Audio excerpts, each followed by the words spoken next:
Hello, fellow nerds. Today we are going to read the chapter about the Sorcerer class in the Player's Handbook of Dungeons & Dragons 5e. Now, this is going to be very useful for me because quite recently a new player joined my table and she chose to play a sorcerer, and I have to admit I know almost nothing about this class except that they don't learn magic through study but through having had questionable relations to dragons, I guess. So, let's do my homework together, shall we? Golden eyes flashing, a human stretches out her hand and unleashes the dragon fire that burns in her veins. As an inferno rages around her foes, leathery wings spread from her back and she takes to the air. Long hair whipped by a conjured wind, a half-elf spreads his arms wide and throws his head back, lifting him momentarily off the ground. A wave of magic surges up in him, through him, and out of him in a mighty blast of lightning. Crouching behind a stalagmite, a halfling points a finger at the charging troglodyte. A blast of fire springs from her finger to strike the creature. She ducks back behind the rock formation with a grin, unaware that her wild magic has turned her skin bright blue. Sorcerers carry a magical birthright conferred upon them by an exotic bloodline, some otherworldly influence, or exposure to unknown cosmic forces. One can't study sorcery as one learns a language, any more than one can learn to live a legendary life. No one chooses sorcery. The power chooses the sorcerer. Raw magic. Magic is a part of every sorcerer, suffusing body, mind, and spirit with a latent power that waits to be tapped. Some sorcerers wield magic that springs from an ancient bloodline infused with the magic of dragons. Others carry a raw, uncontrolled magic within them, a chaotic storm that manifests in unexpected ways. The appearance of a sorcerer's powers is widely unpredictable. Some draconic bloodlines produce exactly one sorcerer in every generation, but in other lines of descent every individual is a sorcerer. Most of the time, the talents of sorcery appear as apparent flukes. Some sorcerers can't name the origin of their power, while others trace it to strange events in their own lives. A touch of a demon, the blessing of a dryad at the baby's birth, or a taste of the water from a mysterious spring might spark the gift of sorcery. So too might the gift of a deity of magic, exposure to the elemental forces of the inner planes, or the maddening chaos of limbo, or a glimpse into the inner workings of reality. Sorcerers have no use for the spell books and ancient tomes of magic lore that wizards rely on, nor do they rely on a patron to grant their spells as warlocks do. By learning to harness and channel their own inborn magic, they can discover new and staggering ways to unleash that power.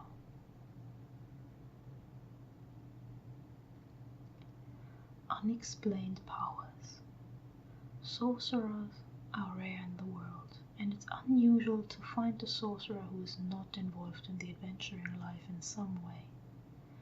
People with magical power seething in their veins soon discover that the power does not like to stay quiet.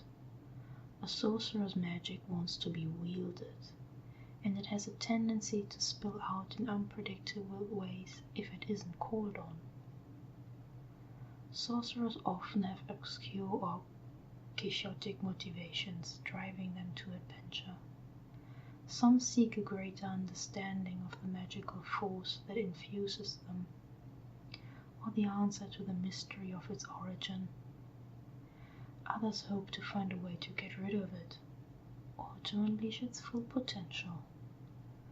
Whatever their goals, sorcerers are every bit as useful to an adventuring party as wizards, making up for a comparative lack of breadth in their magical knowledge, with enormous flexibility in using the spells they know. Creating a sorcerer.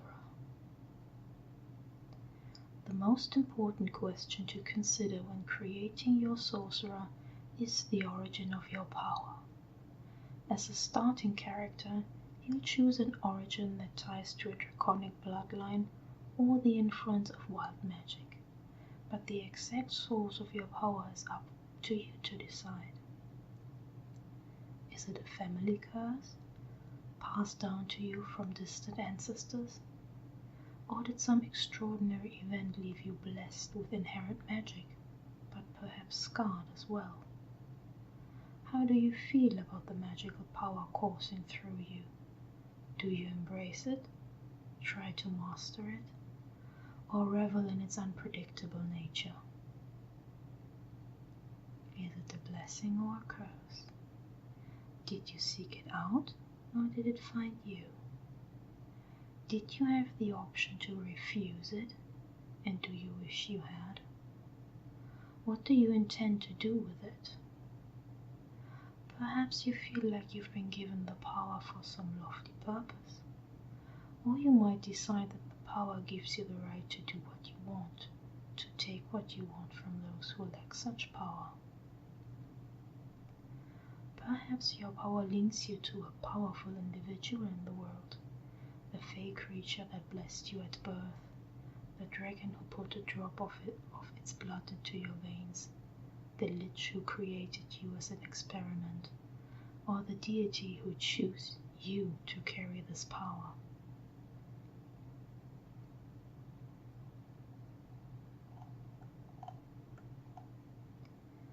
Class features. As a sorcerer, you gain the following class features. Hit dice, 1d6 per sorcerer level. That's not a lot of dice. Hit points at first level, 6 plus your constitution modifier. Hit points at higher levels, 1d6 or 4 plus your constitution modifier per sorcerer level after first. So, another squishy spellcaster, huh? Okay. Proficiencies.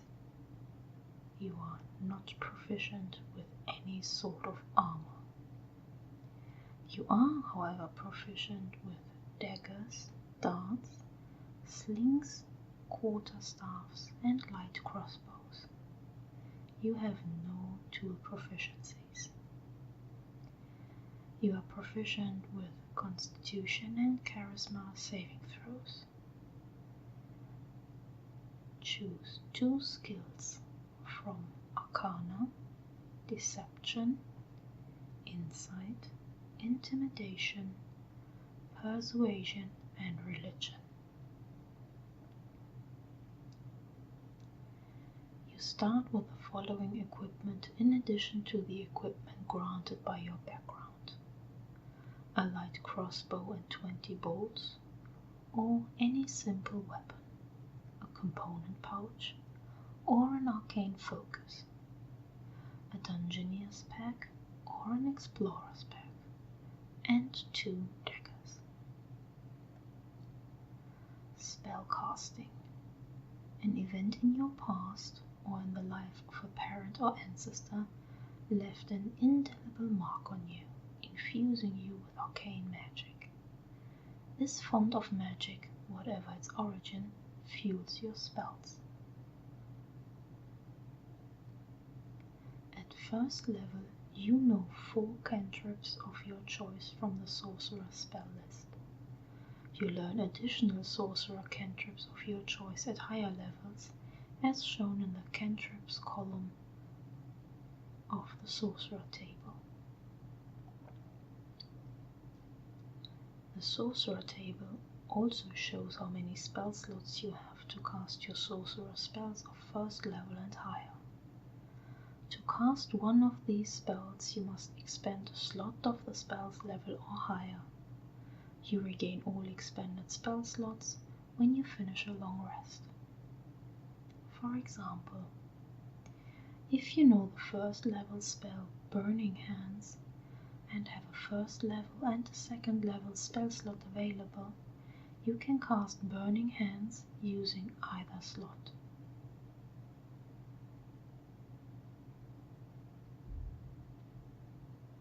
Spells known of first and higher. You know 2 first level spells of your choice from the Sorcerer spell list. The spells known column of the Sorcerer table shows when you learn more Sorcerer spells of your choice. Each of these spells must be of a level for which you have spell slots. For instance, when you reach 3rd level in this class, you can learn 1 new spell of 1st or 2nd level. Additionally, when you gain a level in this class, you can choose one of the Sorcerer spells you know and replace it with another spell from the list, which also must be of a level for which you have spell slots. So, basic rules of spellcasting. Charisma is your spellcasting ability for your Sorcerer spells, since the power of your magic relies on your ability to project your will into the world. You use your charisma whenever a spell refers to your spellcasting ability. In addition, you use your charisma modifier when setting a saving throw DC for a Sorcerer spell you cast and when making attack rolls with 1. Your spell save DC equals 8 plus your proficiency bonus plus your charisma modifier. Your spell attack modifier equals your proficiency bonus plus your charisma modifier. You can use an arcane focus as a spellcasting focus for your Sorcerer spells.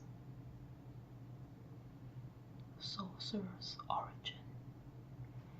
Choose a Sorcerer's origin which describes the source of your innate magical power. Draconic bloodline, detailed at the end of the class description, or one from another source. Your choice grants you features when you choose it at 1st level and again at 6th, 14th and 18th level. Font of magic. At 2nd level, you tap into a deep wellspring of magic within yourself. The wellspring is represented by sorcery points, which allow you to create a variety of magical effects. You have 2 sorcery points and you gain more as you reach higher levels, as shown in the sorcery points column of the Sorcerer table. You can never have more sorcery points than shown on the table for your level. You regain all spent sorcery points when you finish a long rest. Flexible casting. You can use your sorcery points to gain additional spell slots or sacrifice spell slots to gain additional sorcery points. You learn other ways to use your sorcery points as you reach higher levels. Creating spell slots. You can transform unexpended sorcery points into one spell slot as a bonus action on your turn. The Creating Spell Slots table shows the cost of creating a spell slot of a given level. You can create spell slots no higher than in level than 5th. Any spell slot you create with this feature vanishes when you finish a long rest. Okay, that sounds complicated, but also very useful. Meta Magic. At 3rd level, you gain the ability to twist your spells to suit your needs. You gain 2 of the following meta magic options of your choice. You gain another one at 10th and 17th level. You can only use one meta magic option on a spell when you cast it, unless otherwise noted. Careful Spell. When you cast a spell that forces other creatures to make a saving throw, you can protect some of those creatures from the spell's full force. To do so, you spend 1 sorcery point and choose a number of those creatures up to your charisma modifier. A chosen creature automatically succeeds on its saving throw against the spell. Distant Spell. When you cast a spell that has a range of 5 feet or greater, you can spend 1 sorcery point to double the range of the spell. When you cast a spell that has a range of touch, you can spend 1 sorcery point to make the range of the spell 30 feet. Empowered Spell.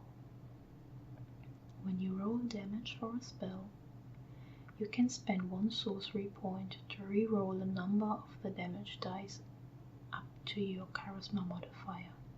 You must use the new rolls.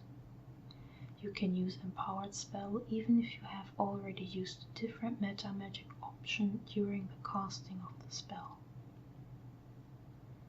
Extended Spell. When you cast a spell that has a duration of 1 minute or longer, you can spend 1 sorcery point to double its duration to a maximum duration of 24 hours. Heightened Spell. When you cast a spell that forces a creature to make a saving throw to resist its effects, you can spend 3 sorcery points to give 1 target of the spell disadvantage on its first saving throw made against the spell. Quickened Spell. When you cast a spell that has a casting time of 1 action, you can spend 2 sorcery points to change the casting time to 1 bonus action for this casting. Subtle Spell. When you cast a spell, you can spend 1 sorcery point to cast it without any somatic or verbal components. For the sneaky ones among you. Twin Spell. When you cast a spell that targets only 1 creature and doesn't have a range of self, you can spend a number of sorcery points equal to the spell's level to target a second creature in range with the same spell.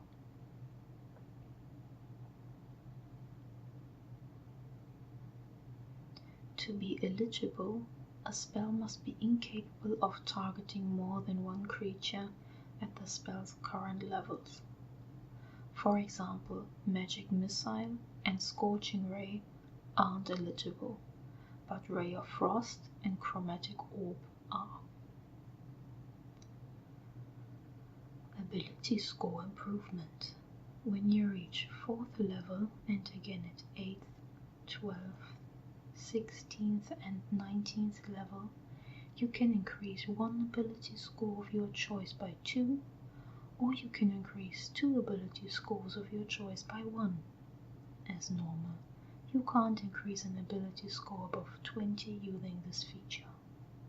Using the optional feats rule, you can forgo taking this feature to take a feat of your choice instead. Sorcerer's Restoration.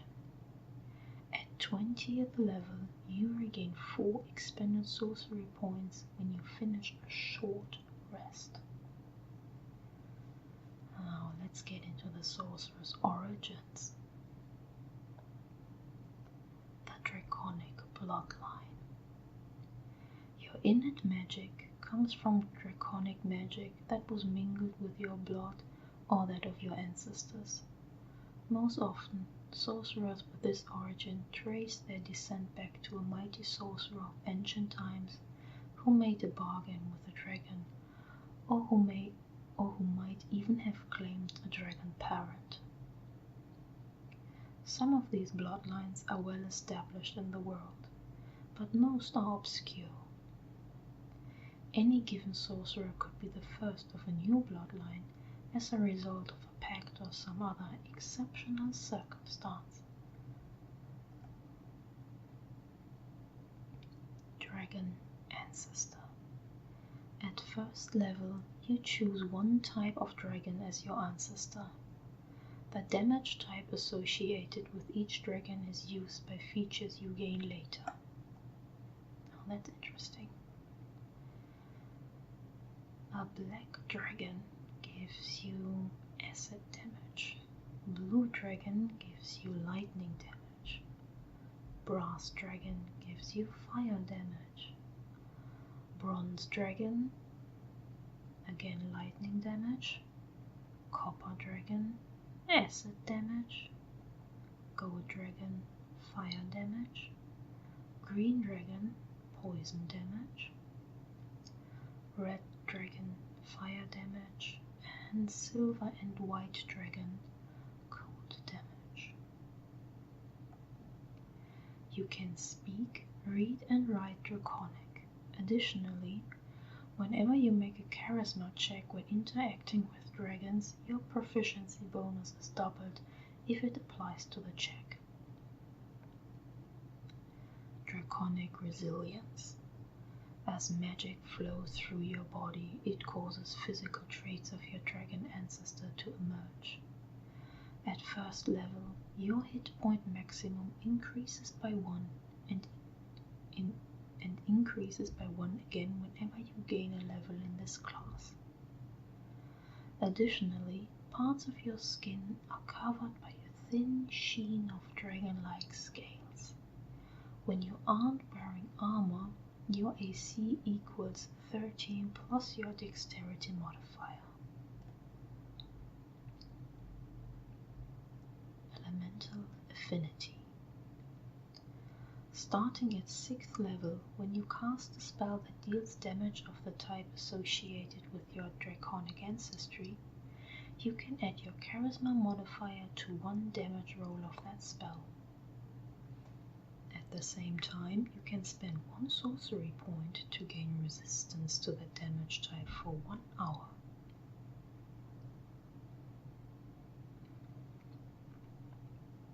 Dragon Wings. At 14th level, you gain the ability to sprout a pair of dragon wings from your back, gaining a flying speed equal to your current speed. You can create these wings as a bonus action on your turn. They last until you dismiss them as a bonus action on your turn. You can't manifest your wings while wearing armor unless the armor is made to accommodate them, and clothing not made to accommodate your wings might be destroyed when you manifest them. This seems to be a slippery slope, leading to everyone walking around shirtless all the time, which is fine. I'm not judging. Draconic Presence. Beginning at 18th level, you can channel the dread presence of your dragon ancestor, causing those around you to become awestruck or frightened. As an action, you can spend 5 sorcery points to draw on this power and exude an aura of awe or fear, your choice, to a distance of 60 feet. 1 minute or until you lose your concentration as if you were casting a concentration spell. Each hostile creature that starts its turn in this aura must succeed on a wisdom saving throw or be charmed if you choose awe or frightened if you choose fear until the aura ends. A creature that succeeds on its saving throw is immune to your aura for 24 hours.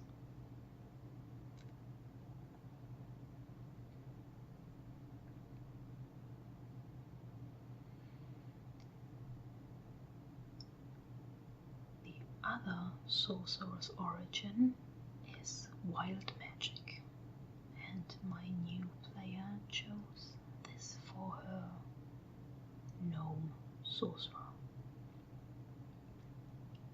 Your innate magic comes from the forces of chaos that underlie the order of creation. You might have endured exposure to raw magic, perhaps through a planar portal leading to Limbo, the elemental planes, or the Far Realm.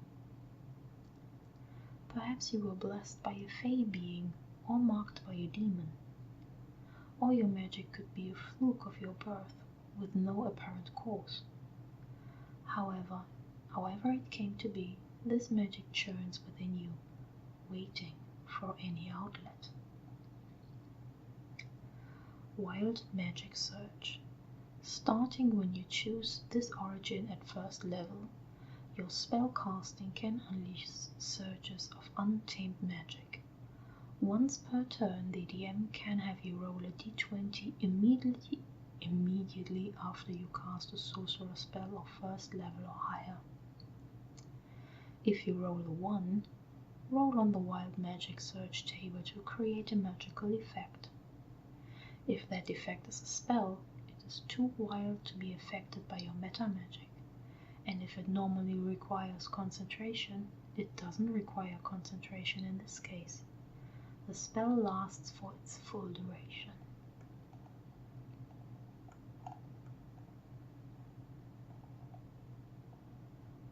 Now this is a very long table because it goes from 1 to 100. Let's just have a look at some of the highlights. One wild magic effect could be you cast Fireball as a 3rd level spell centered on yourself. Well, good luck with that. Or you cast Confusion centered on yourself. You grow a long beard made of feathers that remains until you sneeze, at which point the feathers explode out from your face. Okay. You teleport up to 60 feet to an unoccupied space of your choice that you can see. You regain 2d10 hit points. You cast Levitate on yourself. Your hair falls out but grows back within 24 hours. For the next minute, you must shout when you speak. You cast Fog Cloud on yourself, centered on yourself. You gain resistance to all damage for the next minute. You cast Polymorph on yourself. If you fail the saving throw, you turn into a sheep for the spell's duration. Oh, this is going to be so much fun.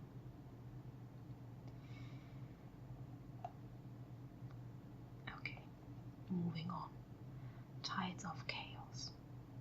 Starting at first level, you can manipulate the forces of chance and chaos to gain advantage on one attack roll, ability check, or saving throw.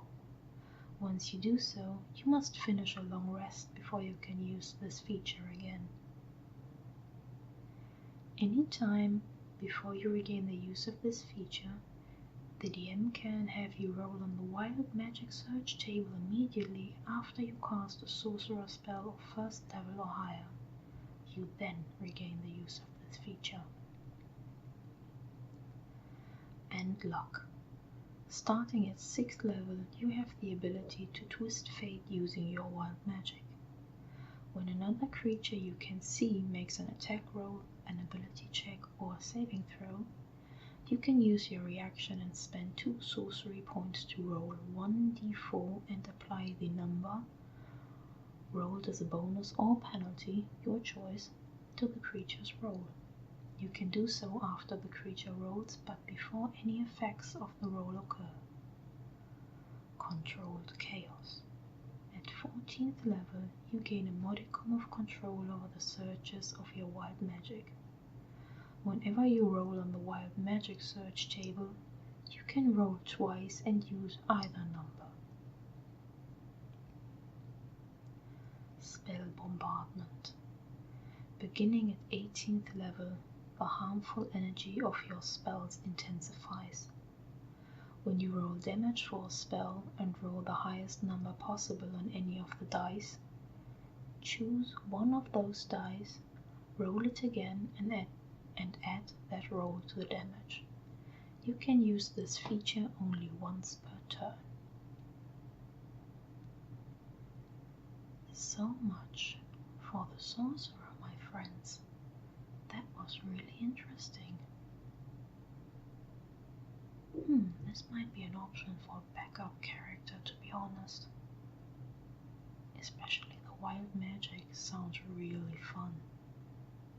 I mean, it could kill you if you cast Fireball on yourself, but that would be kind of funny too. Anyway, I hope you enjoyed this. I sure did, and I'm very much looking forward to our next reading session.